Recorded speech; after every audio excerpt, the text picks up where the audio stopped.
बड़ी खबर के प्रस्तुत करता है doctor ortho Ayurvedic oil and capsule, जोड़ों के दर्द की बेजोड़ दवा।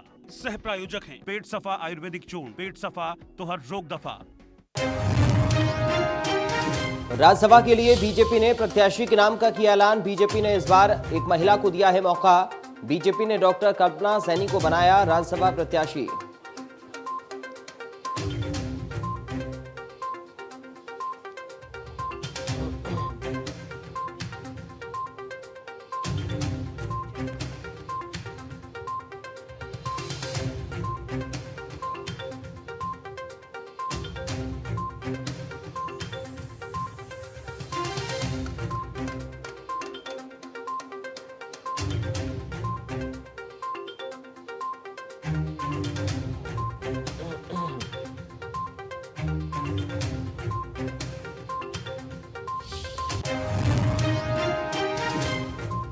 उपचुनाव के लिए सीएम धामी तैयार। अंतिम दिन प्रत्याशियों ने जमकर किया चुनाव प्रचार। 31 मई को होना है मतदान।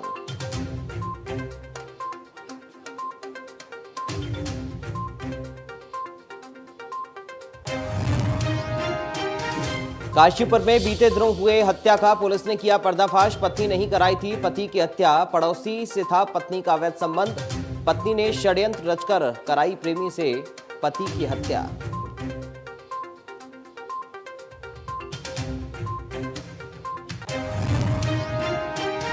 अल्मोड़ा की डीएम ने कई ग्रामीण क्षेत्रों में हो रही विकास योजनाओं का किया स्थलीय निरीक्षण। डीएम ने ग्रामीण और जनप्रतिनिधियों के साथ लोगों की समस्याओं पर की चर्चा। मौके पर डीएम ने किसी भी तरह की समस्याओं को तुरंत निस्तारण करने के दिए निर्देश।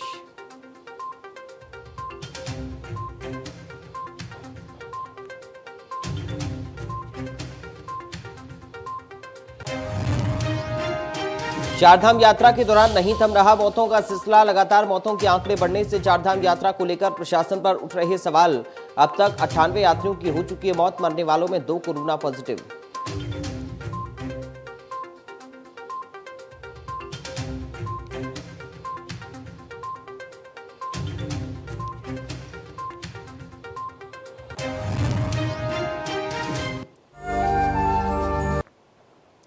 नमस्कार, देवभूमि लाइव में आपका स्वागत है। मैं हूं आपके साथ पराग गुप्ता। सबसे पहले बात करेंगे बुलेटिन में बड़ी खबर की। राज्यसभा के लिए बीजेपी ने प्रत्याशी के नाम का ऐलान कर दिया है। बीजेपी ने इस बार एक महिला को मौका दिया है। बीजेपी ने डॉक्टर कल्पना सैनी को राज्यसभा प्रत्याशी बनाया है। डॉक्टर कल्पना उत्तराखंड सरकार के पिछले आयोग की अध्यक्ष हैं। डॉक्टर कल्पना सैनी रुड़की की रहने वाली हैं और उनको बीजेपी ने राज्यसभा के लिए टिकट दिया है। ये बड़ी जानकारी इस वक्त आपको बता रही हैं। भारतीय जनता पार्टी ने इस बार एक महिला को मौका दिया है। डॉक्टर कल्पना सैनी राज्यसभा के लिए चुनी गई हैं। ये बड़ी खबर आपको बता दें, बीजेपी ने ऐलान कर दिया है उनके नाम का। बीजेपी ने डॉक्टर कल्पना सैनी के नाम का ऐलान कर दिया है। ये बड़ी जानकारी इस वक्त आपको बता रहे हैं राज्यसभा की तैयारी। और इस बीच उत्तराखंड सरकार के पिछले आयोग की अध्यक्ष डॉक्टर कल्पना सैनी को बीजेपी ने इस बार राज्यसभा के लिए उम्मीदवार घोषित किया है।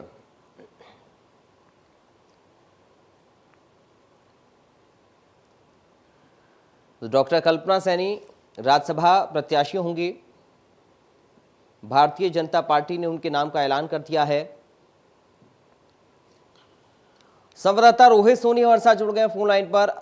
रोहित, इस बार एक महिला को मौका बीजेपी की ओर से दिया गया है। डॉक्टर कल्पना सैनी होंगी अब राज्यसभा की प्रत्याशी बीजेपी से। बिल्कुल, देखिए इस बार जो चर्चाएं चल रही थी, तमाम नाम जो चर्चाओं में थे, जिसमें मुख्य रूप से देखें तो जो पूर्व मुख्यमंत्री रहे त्रिवेंद्र सिंह रावत और पीयूष गोयल समेत तमाम नाम चर्चाओं में थे। लेकिन इसके इतर बीजेपी संगठन ने जो है कल्पना सैनी पर भरोसा जताया है, जो कि पिछड़े वर्ग की जो आयोग है उसका जो है अध्यक्ष है। ये कुल मिलाकर देखें तो बीजेपी के अनुसार पहले भी यह देखा गया है कि एक नया चेहरा हमेशा से उतारती रही है और जो भी नाम चर्चाओं में चलते हैं उससे इतर नाम पे जो है बीजेपी संगठन ने भरोसा जताया है। इसी क्रम में कल्पना सैनी पर उन्होंने भरोसा जताया है और उनके नाम का ऐलान किया है। ऐसे में पहली महिला राज्यसभा सांसद भी हो जाएंगी, क्योंकि अभी फिलहाल जो बीजेपी की ओर से 2 हैं वह अनिल बलूनी हो गए और दूसरे टप्टा हैं। इसके अलावा तीसरे नाम जो आ जाएगा, इनका नाम आ जाएगा। तो इसको मिलाकर देखें तो जिसको लगातार बीजेपी संगठन की ओर से तमाम रणनीतियां बनाई गई थी, तमाम नामों का पैनल भेजा गया था।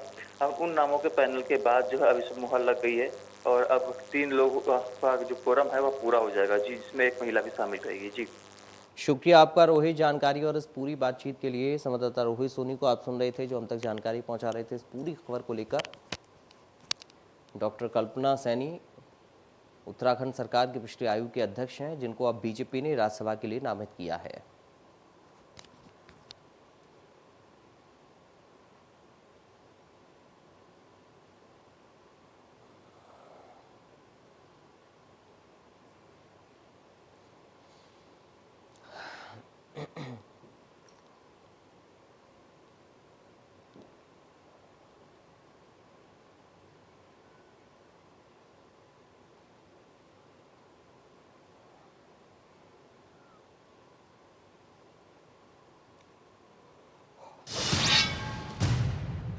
चले बढ़ते हैं आगे। लालकुआं कोतवाली के बिंदु खत्ता क्षेत्र में जमीनी मामले को लेकर मौके पर पहुंचे बिंदु खत्ता चौकी इंचार्ज मनोज कुमार और अधिवक्ता एसडी जोशी के बीच विवाद खड़ा हो गया। मामला इतना बढ़ गया कि अधिवक्ता और पुलिस के बीच मारपीट शुरू हो गई, जिसके बाद पुलिस ने वकील को गिरफ्तार कर सरकारी कार्य में बाधा डालने, मारपीट, गाली गलौज समेत धमकी की सुसंगत धाराओं में मुकदमा दर्ज कर लिया है।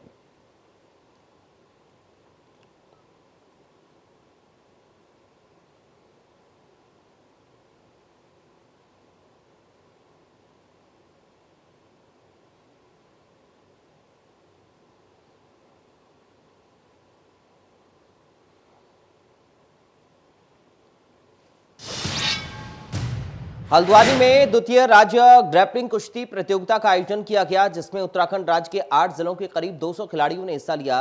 ग्रैपलिंग रेसलिंग की सेकेंड फॉर्म है।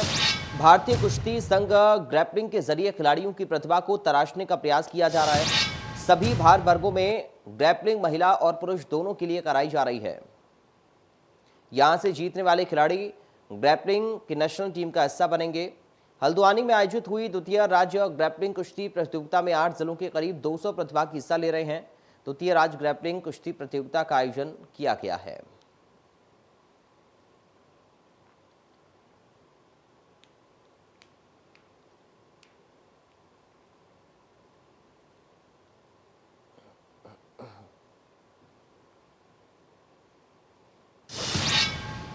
इकतीस मई को होने जा रहे चंपावत विधानसभा उपचुनाव को शांतिपूर्ण तरीके से संपन्न कराने के लिए जिला निर्वाचन अधिकारी डीएम नरेंद्र सिंह भंडारी के निर्देश पर दूरस्थ क्षेत्रों को 16 पोलिंग पार्टियों को रवाना किया गया। मालूम हो कि चंपावत विधानसभा के दूरस्थ क्षेत्रों को जाने वाली पोलिंग पार्टियों को कई किलोमीटर पैदल यात्रा भी करनी पड़ेगी। जिला निर्वाचन अधिकारी डीएम नरेंद्र सिंह भंडारी ने सभी 16 पोलिंग पार्टियों को उचित दिशा निर्देश देकर रवाना किया।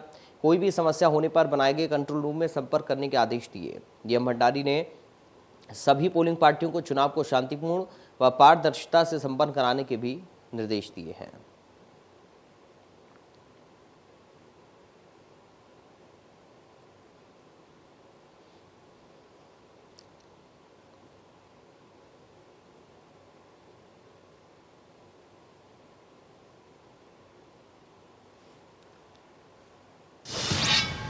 कल सोमवती अमावस्या का स्नान है। स्नान से एक दिन पहले ही हरिद्वार पहुंची श्रद्धालुओं की भीड़ ने यातायात व्यवस्था को ठप कर दिया। पुलिस प्रशासन के सभी प्लान धरे के धरे रह गए। सड़कों पर लबालब जाम लगा हुआ है, वाहन रेंग रेंग कर चल रहे हैं। इसके साथ ही हरिद्वार के सभी होटल और धर्मशालाएं फुल हो चुकी हैं, पार्किंग भी फुल है। कल सोमवती अमावस्या का स्नान है, जिसमें लाखों की संख्या में भीड़ आने की संभावना पहले से ही जताई जा रही है। एक दिन पहले जब ये हाल है तो कल की स्थिति क्या होगी, इसका अंदाजा लगा सकते हैं।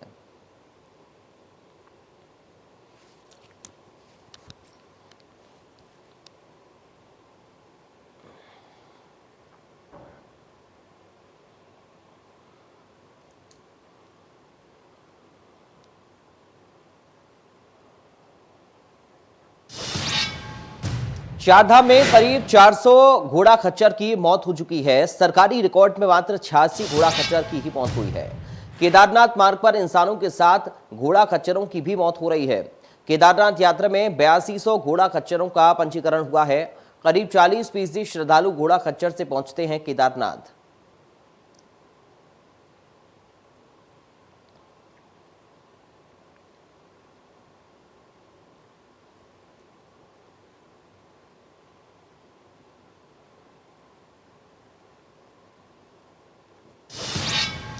उत्तराखंड विधानसभा का बजट सत्र 7 जून से गैरसैंण पे होना था, लेकिन राज्य में चल रही चारधाम यात्रा को देखते हुए संसदीय कार्य मंत्री और वित्त मंत्री प्रेमचंद अग्रवाल ने कहा कि बजट सत्र को लेकर अभी स्थिति स्पष्ट नहीं हो पाई है। उन्होंने कहा कि जल्द ही अधिकारियों के साथ बैठक कर बजट सत्र पर निर्णय लिया जाएगा कि सत्र कहां और कब होगा। प्रदेश में चल रही चारधाम यात्रा और पुलिस फोर्स की भारी कमी के चलते सरकार 7 जून से होने वाले बजट सत्र पर विचार करने जा रही है। 10 जून को राज्यसभा का चुनाव भी देहरादून के विधानसभा भवन में होना है। ऐसे में सत्र के स्थान पर अभी मंथन चल रहा है और जल्द ही स्थिति स्पष्ट हो जाएगी, जिसके बाद ही विधानसभा का बजट सत्र आहूत होगा।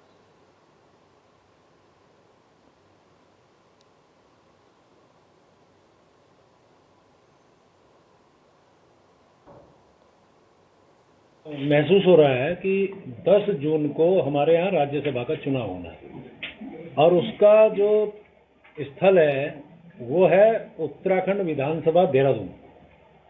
यदि हम इस स्थिति को देखते हैं, उसके साथ साथ जो चारधाम यात्रा इस समय बहुत भारी संख्या में जो यात्री आ रहे हैं और मुझे ऐसा लगता है कि जो इनपुट सामने आ रहे हैं, यात्रियों की संख्या भी बढ़ रही है और गैरसैंण के नाते, मैं स्पष्ट तौर पे कह रहा हूँ, गैरसैंण के नाते मेरा तो भाव हमेशा गैरसैंण के प्रति है।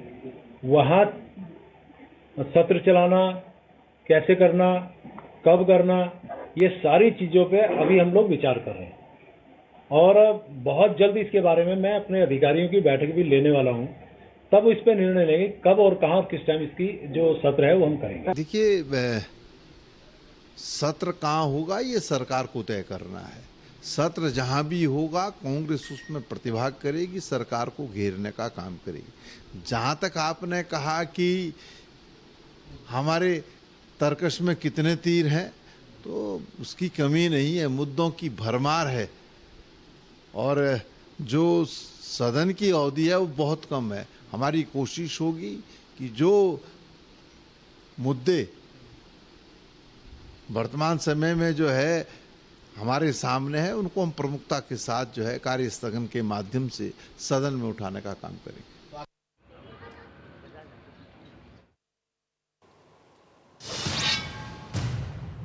अल्मोड़ा की डीएम ने कई ग्रामीण क्षेत्रों में हो रही विकास योजनाओं का स्थलीय निरीक्षण किया। इस दौरान डीएम ने ग्रामीण और जनप्रतिनिधियों के साथ लोगों की समस्याओं पर चर्चा की।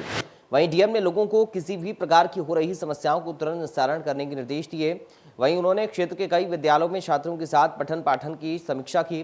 निरीक्षण के दौरान डीएम ने स्वास्थ्य, सिंचाई समेत सड़कों का जायजा लिया।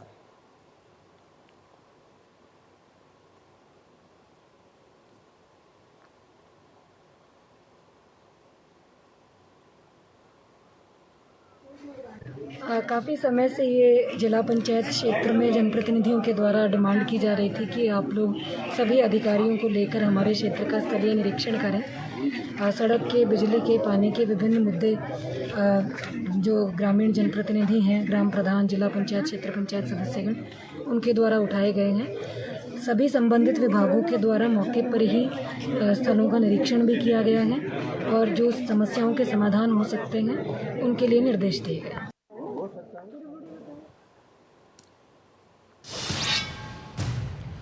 उत्तराखंड के सरकारी स्कूलों में शिक्षा व्यवस्था की स्थिति किसी से छिपी नहीं है। लगातार बंद हो रहे सरकारी स्कूल और घटती छात्रों की संख्या इसका सबसे बड़ा उदाहरण है। लेकिन जब जिम्मेदारों से पटरी से उतरती शिक्षा व्यवस्था पर सवाल किया जाता है तो या तो वो इससे बचते नजर आते हैं या फिर गोलमाल जवाब दे देते हैं। हाल ही में शासन की ओर से कुमाऊं मंडल में 7 स्कूलों को बंद करने का आदेश दिया गया है। बंद होने वाले इन 7 माध्यमिक स्कूलों में 3 स्कूल अल्मोड़ा जिले के हैं। यही नहीं, कई और स्कूलों पर भी बंदी की तलवार लटकी हुई है। अल्मोड़ा दौरे पर पहुंचे शिक्षा मंत्री डॉक्टर धन सिंह रावत ने खुद 0 छात्र संख्या वाले स्कूलों को बंद करने की बात कही है। मंत्री ने कहा कि जिन सरकारी स्कूलों में छात्रों की संख्या 0 हो चुकी है, ऐसे स्कूलों को निश्चित रूप से बंद किया जाएगा। लगातार बंद हो रहे सरकारी स्कूल और ऐसे में कुमाऊं मंडल के 7 स्कूलों को बंद करने का आदेश दिया गया है।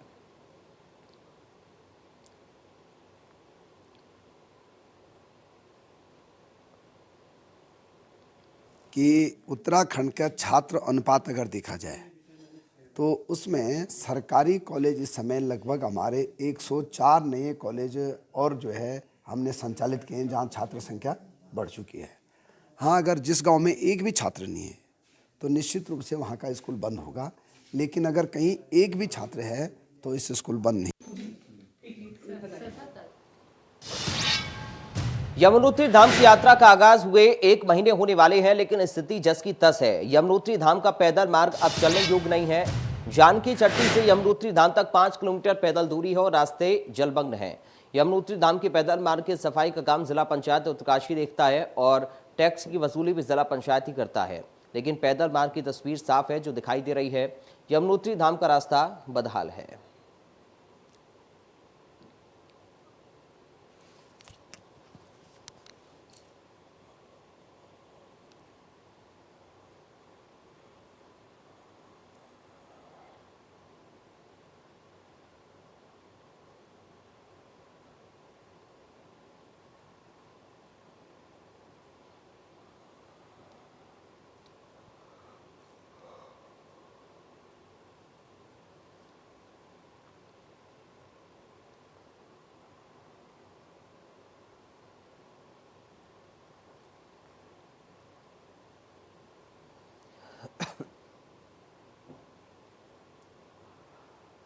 तो तस्वीर आप देखिए कैसे पैदल चलने वाले श्रद्धालुओं को परेशानी हो रही है।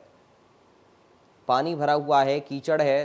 पैदल मार्ग के सफाई का काम जिला पंचायत देखता है, लेकिन यहां पर साफ सफाई नहीं हो पा रही है।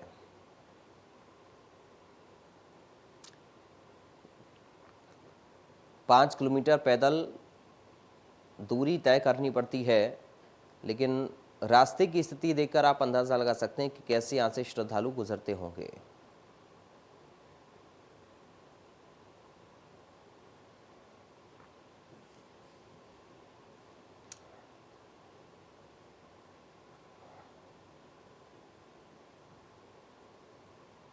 तो फिलहाल देवभूमि लाइव में अभी के लिए इतना ही। बाकी खबरों के लिए आप देखते रहिए इंडिया न्यूज।